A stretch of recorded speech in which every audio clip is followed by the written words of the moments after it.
Well, thanks, Kelsey. In other news this morning, there's now just one person left in hospital, at least based on the most recent COVID-19 dashboard, which also puts the number of active cases at 30, the recovered at 62, and total confirmed cases at 103. This, of course, following an additional case this past weekend.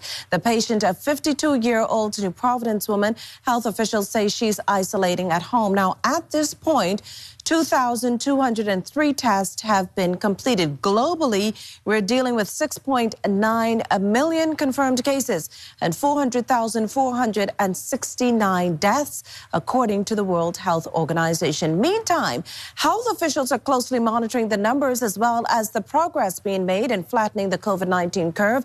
However, Chief Medical Officer Dr. Pearl McMillan strongly advises Bahamians to remain vigilant.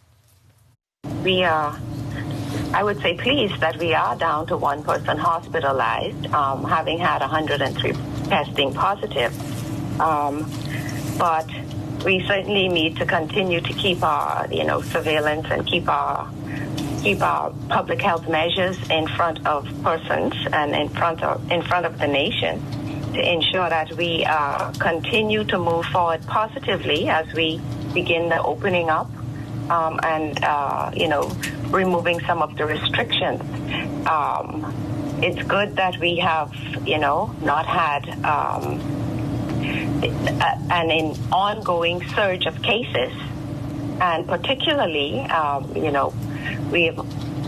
think we've done pretty well as it relates to those requiring hospitalization, having had just 11 deaths.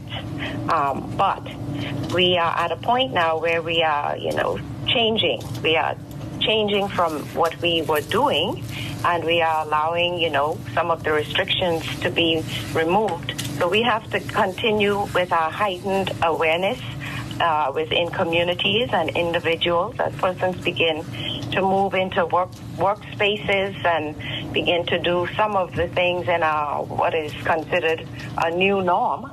We have to remember to do the things that decrease the likelihood of transmission of this virus, such as wearing of your mask, continue with the respiratory hygiene, not, coughing. If you are feeling ill, you need to stay home.